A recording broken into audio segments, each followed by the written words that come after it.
guys, welcome back. Part 2. There's your snack. Alright, we were just getting into the good stuff when I ran out of storage space before. So, thank you. I will hold on to this.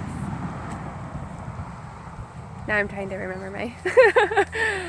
Yes, the fundamental shift in our belief system and how we move through our world has just been something that's been on my mind recently. And so when I was sitting and reflecting on this morning, I came up with 3 main categories and a before and after of each category. So the previous mental modeling that I was really living in, I called randomness, in that I didn't really believe there's any purpose to my existence or that anything happened. It was kind of just a existence framework to live from of, we born, we live, we die.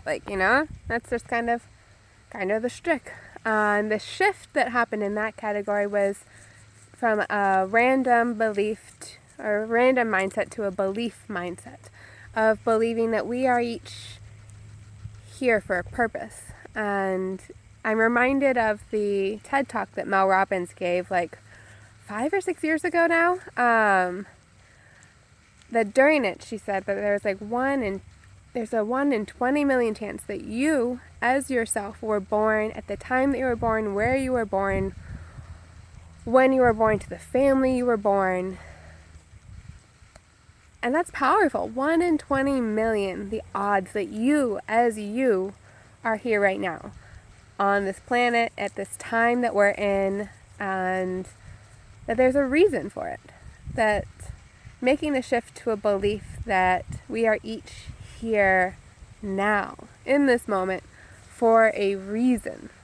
And that it's up to us to decide what that reason is, to find it, and to live our lives on purpose because of that reason. That it's not random or an accident or just some happenstance that your mother gave birth to you at the time that she gave birth to you. That your soul was meant to be here right now. The second category that I really identified was the victim mindset to the meaning mindset. And what I mean by that shift, the victim mindset, was that when my existence was random, when there wasn't really a purpose for me being alive, it would just seem that shit just seemed to happen, man. And you were just really upset by it.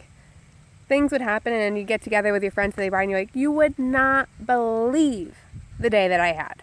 Let me tell you. And everyone would kind of just spew everything that had happened that day. And I would be like, man, that sucks. Yeah, I can't believe that would happen to you. What did you do to deserve that happening? Right? A victim mentality, that things were happening to me. And that I had no control, I had no say, and the only thing that I could do was really just sit there and complain. And that victim mentality, that I myself wasn't powerful in any source. And shifting that to a meaning mindset of, bad things still happen. Bad things happen every day. And, there's a part of me. Are you thirsty? Huh? You left your cup inside. Did you go get your cup? Mm-hmm. Yes. Together. We shall get your cup together. That things happen. Oh. Okay. Where was I? I was thinking. Oh, that bad things still happen. As much as I would love to be able to say that bad things would never happen again because you're a good person, and because you're a good person, bad things wouldn't happen to you. But that's not the way of life. And being able to take a step back and separate ourselves, and saying that these things aren't happening to me, they're happening in my life. They're happening perhaps for some reason, thank you for shutting the door, little one. I had so much good stuff. No.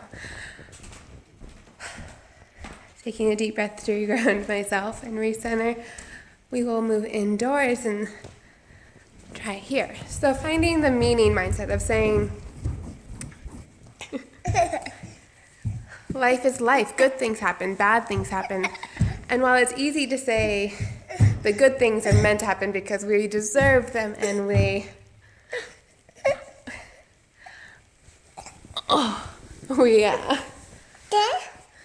Yes. Okay.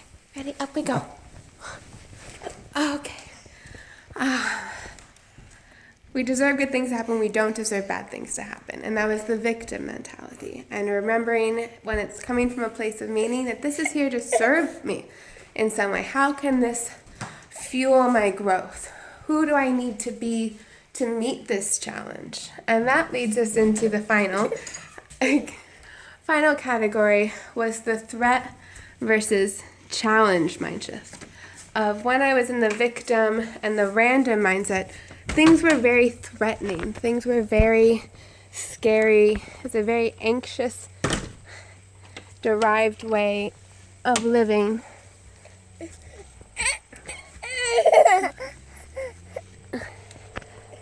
That I can remember just being, everything was terrifying. Every doctor's appointment, every lump that was found, every cold that happened, everything was just scary and frightening and overwhelming, and I felt powerless to meet the challenge as I was. And then making this shift to a challenge mindset of asking myself, how is this here to serve me? How is this fuel for my growth? Who do I need to become to meet this challenge? How can I do it with grace and love and joy?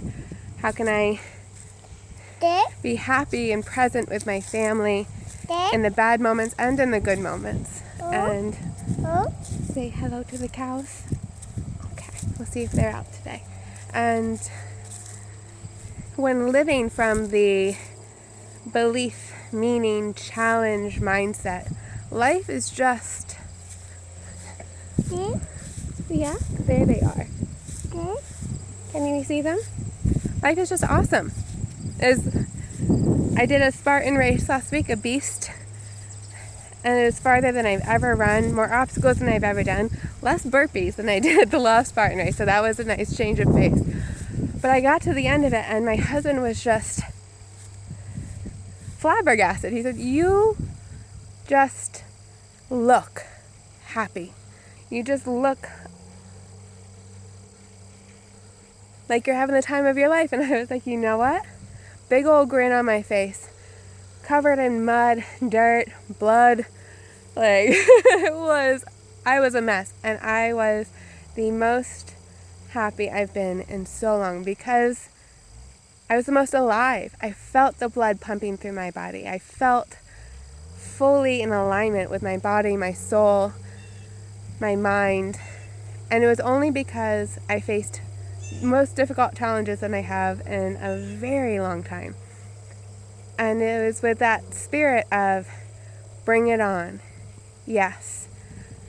And the confidence and courage to know that I would find meaning in the hard times and be able to rejoice even greater at the end because I had moved through them rather than try to avoid or go around. And that is my question to everyone today as we wrap up real quick. We're wrapping up, I promise. I know this is a long video. We're wrapping up with a challenge, a question for you. Yes, sweetheart.